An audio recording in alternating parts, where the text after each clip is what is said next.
tariffs on $200 billion of Chinese imports Friday, going up from 10 to 25%.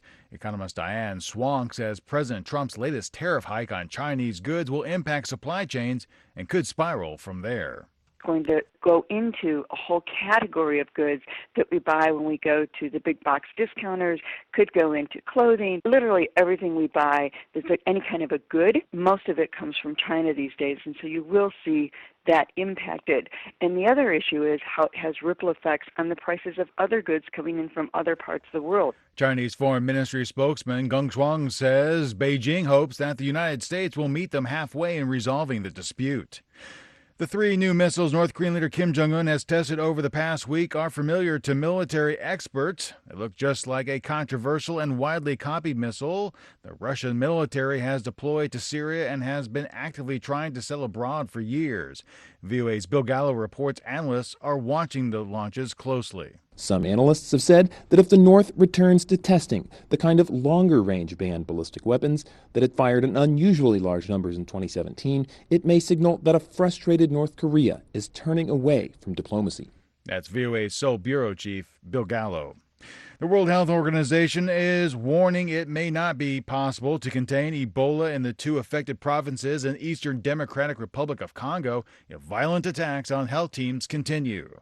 In an update on Friday, the WHO warned that Ebola response activities had been halted for 5 consecutive days because of the insecurity. In one incident, WHO said that a burial team was violently attacked as they were interring a Ebola victim.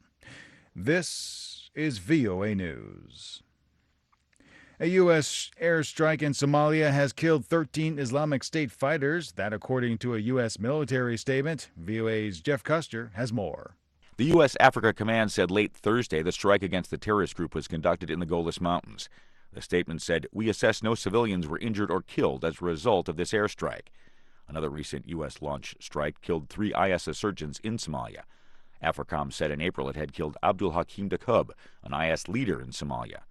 IS, however, is not the only terrorist group in Somalia. The al-Qaeda-linked al-Shabaab group remains a much larger presence in the country. Jeff Custer, VOA News. B-52 bombers ordered by the White House to deploy to the Persian Gulf to counter unspecified threats from Iran are beginning to arrive at a major American airbase in Qatar.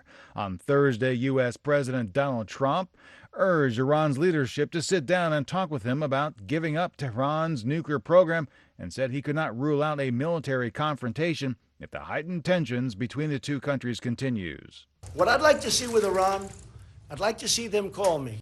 The AP's Sagar Meghani also reports that Iran has declined that request.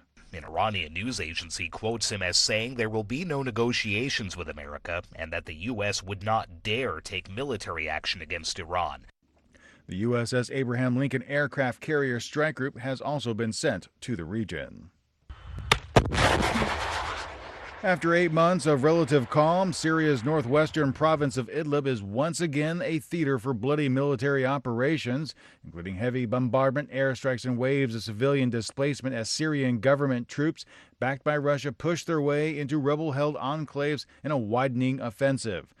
The violence of the past week threatens to completely unravel a crumbling ceasefire agreement reached between Turkey and Russia at the Black Sea resort of Sochi in September of last year, which averted a potentially devastating assault by the Syrian government to retake the province. The United Nations Children's Fund said a regional militia allied with Nigerian government forces freed on Friday almost 900 children that had used in a war against Islamist Boko Haram insurgents. According to UNICEF, the move brought the total number of children freed to more than 1,700. UNICEF says that non-state armed groups embroiled in the decade-long conflict against Boko Haram recruited more than 3,500 children between 2013 and 2017. The African National Congress held a commanding lead Friday in South Africa's parliamentary election, with over 80% of the voting districts counted. Final results are expected by May 11th. The winning party will then elect the next president to be sworn in on May 25th. I'm Steve Miller, VOA News.